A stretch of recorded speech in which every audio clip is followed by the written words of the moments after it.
پہلا ہے توحید، عدل دوسرا، تیسرا نبوت، چوتھا ہے امامت، پانچواں قیامت۔ پہلا ہے توحید، عدل دوسرا، تیسرا نبوت، چوتھا ہے امامت، پانچواں قیامت۔ تو اب یہاں جناب سیدہ شروع کرتی ہیں اپنے خطبے کو، تو شروع الحمد سے کرتی ہیں، الحمدللہ علی ما انعم۔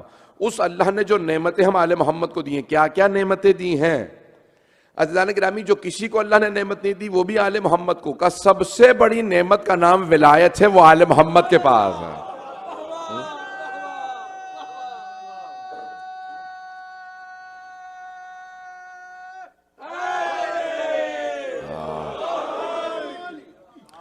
کا سب سے بڑی نعمت ولایت ہے۔ اگر کوئی دلیل آپ سے پوچھ لے کہ بھی آپ کے مولانا نے کہہ دیا ہے کہ سب سے بڑی نعمت ولایت ہے، اس پہ دلیل کیا ہے کہ ولایت نعمت ہے؟ توجہ سے سنیے گا، کیا دلیل ہے کہ بھی اولاً کہ ولایت نعمت ہے؟ دو آیتیں قرآن سے پیش کروں گا اگر سننا چاہیں گے تو، دو آیات قرآن کریم سے پیش کر رہا ہوں کہ ولایت نعمت ہے، پھر میں آگے بڑھ جاؤں گا۔ خطبہ بی بی سے پیش کرنا چاہ رہا ہوں آج، جو بی بی سے منسوب ہے خطبہ پوری دنیا کے اندر۔ تو پہلے تو کہ جیسے ہی پیغمبر اسلام نے اعلان کیا غدیر میں، من کنت مولا فہذا علی مولا، جس کا میں مولا ہوں اس کا علی مولا، یعنی جناب امیر کی ولایت کا اعلان کیا۔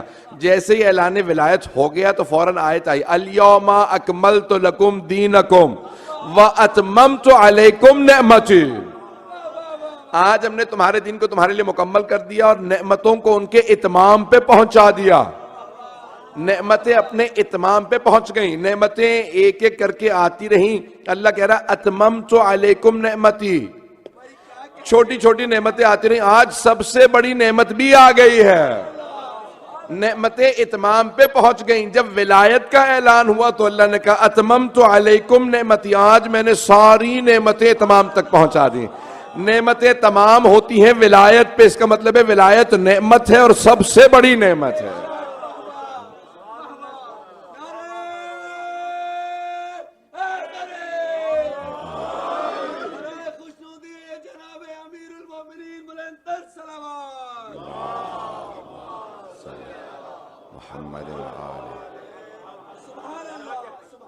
تو عزیزان گرامی، اولاً کہ ولایت نعمت ہے اور ولایت سب سے بڑی نعمت ہے۔ یہ ایک آیت ہے کہ جہاں پہ اعلان غدیر کے بعد اللہ نے کہا وَأَتْمَمْتُ عَلَيْكُمْ نِعْمَتِي۔ تو عزیزان گرامی اب یہ الہاکم التکاثر ہے، لیکن اس کے اندر ایک آیت ہے لَتُسْأَلُنَّ يَوْمَئِذٍ عَنِ النَّعِيمِ، اس دن تم سے ضرور ضرور سوال کیا جائے گا۔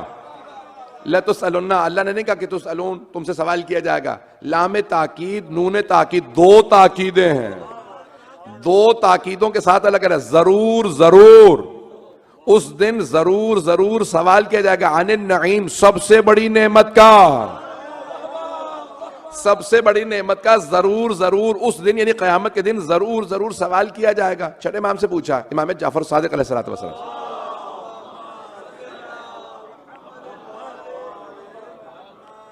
کہ مولا یہ کس چیز کا ضرور ضرور اللہ سوال کرے گا؟ اللہ دو تاکیدوں کے ساتھ، ٹرو ایمفیسس اللہ نے یہاں پہ بیان کی، اس کے بعد اللہ دو تاکیدوں کے بعد کہتا ہے ضرور ضرور سوال کیا جائے گا۔ کیا سوال کرے گا خدا؟ تو مولا نے فوراً سوال کرنے والے سے سوال کیا، لوگ کیا کہتے ہیں؟ مولا جانتے ہیں میرے الفاظ تاریخ میں منتقل ہو جائیں گے، اس زمانے کے لوگوں کی بات کا سوال کر کے میری روایت میں ان کا نظریہ بھی چلا جائے گا۔ پتہ نہیں لوگ ہیں یا نہیں، کہ لوگ کیا کہتے ہیں، اللہ کیا سوال کرے گا؟ کہ مولا ہمارے زمانے کے سارے لوگ کہتے ہیں کہ اللہ کھانے پینے کا حساب کتاب لے گا، کھانے پینے کا ضرور سوال کرے گا۔ مولا نے کہا کہ بھئی اگر کوئی سخی آدمی گھر پہ دعوت دے اور کھانا کھلانے کے بعد دروازے پہ کھڑا ہو جائے اور کہ بتاؤ کتنا کھایا، میرے گھر میں کتنا کھایا، پتہ نہیں لوگ ہیں یا نہیں، کتنا کھایا کتنا پیا؟ کہا مولا آپ کہہ رہے ہیں کہ اگر کوئی سخی آدمی گھر پہ دعوت دے کے حساب کتاب لینے لگے، کہا مولا پھر آپ سخی کیوں کہہ رہے ہیں؟ جو کھلا کے حساب مانگے وہ سخی نہیں ہوتا، کہ اللہ وہ ہے جو سخاوت عطا کرتا ہے، وہ دنیا کو سخی بناتا ہے. کیسے ممکن ہے کہ دنیا میں کھلانے پلانے کے بعد مانگے حساب, بتاؤ کتنا کھا کے آئے ہو, بتاؤ کتنا پی کے آئے ہو. کہ پھر مولا اللہ کیا حساب کتاب مانگے گا؟ کہا کہ ہماری آل محمد کی ولایت کا ضرور سوال کرے گا. پتہ نہیں لوگ ہیں یا نہیں ہیں. بہت بڑے ایک ایران کے معلم اخلاق مشہور تھے آیت اللہ کوہستانی کے نام سے. وہ کہتے تھے خدا یہ تو نے علی داشت اون ہم قسمت ما شیعان کر, کہ اللہ کے پاس بس ایک علی تھا, اس نے وہ بھی اپنے شیعوں کو عطا کر دیا. عزیزان گرامی, اب یہ جو ولایت امیر المؤمنین ہے, روز قیامت اس کا ضرور سوال ہوگا. جو مانتے ہیں ان سے بھی, جو نہیں مانتے ان سے بھی. جو مانتے ہیں آیا صرف مانا تھا یا دوسروں تک پہنچایا بھی تھا؟ جملہ تو میں کہہ گیا ہوں, مجھے پتا تھا اس پہ داد نہیں ملے گی. عزیزان گرامی, ولایت ماننا کافی نہیں ہے, دوسروں تک پہنچانا ضروری ہے. ایسا نہ ہو کہ آپ لوگ کہیں کہ ارے ہم کینیڈا میں رہنے کے عادی ہیں, بہت کھلی زمین ہے, اکیلے اکیلے رہیں گے, جنت میں بھی اکیلے جائیں گے. میں اسے شیعہ ہی نہیں مانتا جو اکیلا جنت میں چلا جائے. ابے کم از کم 8-10 افراد کو ساتھ تو لے کے جائیے. شیعہ اسے کہا جاتا ہے جو کم از کم 8-10 افراد کو ساتھ لے کے جنت میں جاتا ہے. تو عزیزان گرامی, یہ سارا انتظام ہے کہ شیعوں سے بھی سوال ہوگا ولایت کو صرف اپنے پاس رکھا تھا یا اوروں تک پہنچایا تھا. اوروں سے سوال ہوگا کہ میں نے اتنی ولایت عظمیٰ تمہیں عطا کی, مانا بھی تھا یا نہیں. اب جناب سیدہ فرما رہی ہیں کہ تمام کی تمام تعریف اس خدا کی جس نے وہ نعمتیں ہمیں عطا کی ہیں جو کسی کو عطا نہیں کی ہیں. جب بی بی نے تفصیل سے اللہ سبحانہ و تعالیٰ کی ہم کو اور اس کے بعد توحید کو بیان کیا. توحید کو وہی سمجھا سکتے ہیں جو توحید کو سمجھے ہوئے ہوں. دوسرے لوگوں کے پاس کیا ہوگا کہ وہ بیان کرے توحید سے متعلق. تو جناب سیدہ نے توحید کو بیان کیا. اس کے بعد پھر جناب سرور کائنات, ان کے فضائل کو, ان کے یہ جسے آپ کہتے ہیں ہم کے بعد نعت, کہ بی بی نے یہاں پہ, اب میں چند جملے بی بی کے پیش کرنا چاہ رہا ہوں جو جناب سرور کائنات سے متعلق, اگر سننا چاہیں.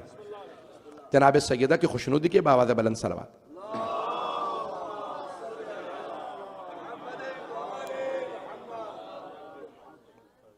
بی بی فرماتی ہیں کہ اے مسلمانوں, پورے عرب میں یا جزیرہ نما عرب, یا بی بی نے پورے کے پورے خطے کو کہا ہر جگہ تاریکی ہی تاریکی تھی, ظلمت تھی, ڈارکنیس تھی, اور لوگ گمراہی کے اندر تھے, لوگوں کو کچھ معلوم نہیں تھا. اللہ سبحانہ و تعالیٰ نے ایک نور کو نازل کیا اور کہا وہ میرے بابا محمد مصطفیٰ کا نور تھا. اللہم صلی اللہ علیہ وسلم. کہ تمام تاریکیوں میں اللہ نے ایک نور کو بھیجا, وہ میرے بابا تھے. کہ تم لوگ کچھ نہیں جانتے تھے, انہوں نے آنے کے بعد تمہیں علم دیا, پھر ہدایت دی, پھر تمہیں وہ مقام دیا جو کسی امت کا نہیں تھا. اللہ نے تمہیں تمام کے تمام وہ شرف جو میرے بابا کے صدقے میں بخشے, کہ وہ صرف اس لیے بخشے کہ تم ان سے منسوب تھے. کہ ہر گمراہی کے اندر جب اللہ کی طرف سے نور آتا تھا تو وہ اس نور کا نام محمد, ان کو اللہ نے قرآن جیسی کتاب عطا کی. کہ انہوں نے اس کتاب کو پہنچایا. پھر جملے کہیں, بہت سخت جملے ہیں لیکن سن لیجئے گا.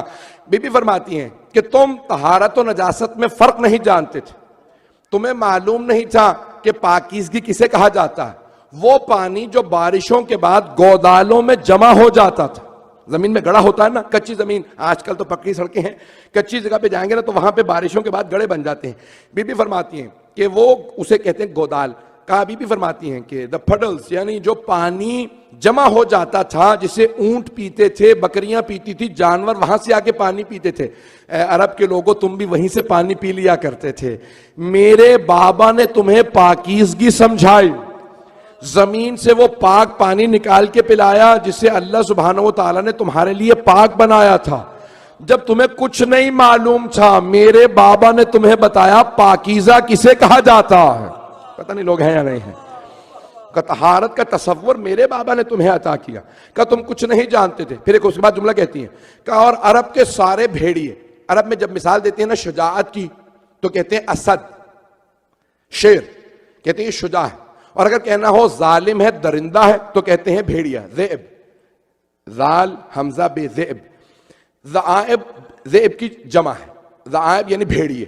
بی بی فرماتی ہیں جب عرب کے سارے بھیڑیے تم پہ حملہ آور ہوتے تھے, ذئاب العرب, یہ سارے کے سارے حملہ آور یعنی ظالم, جتنے بھی مشرک کافر حملے کرتے تھے عرب آ کے, تو بی بی فرماتی ہیں کہ ابن عم, میرے چچا کے بیٹے, جناب امیر کی طرف اشارہ, کہا میرے چچا کے بیٹے اکیلے سارے بھیڑیوں کے مقابلے کرتے تھے. بھئی یہاں پہ سب علماء نے بحث کی ہے, بی بی نے کیوں نہیں کہا میرے شوہر, کیوں نہیں کہا علی, کیوں کہا ابن عم میرے چچا کے بیٹے؟ تو یہاں اشارہ ہے جناب ابو طالب کی طرف. ارے جس پہ سیدہ ناز کرے انہیں ابو طالب کہتے ہیں.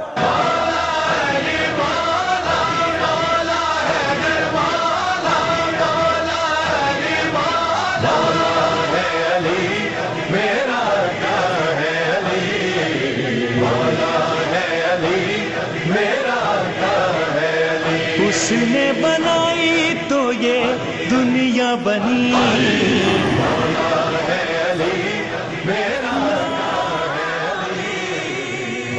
توجہ ہے جانے گرا کہ یہاں جناب خاتون جنت نے حضرت ابو طالب کی طرف اشارہ کیا.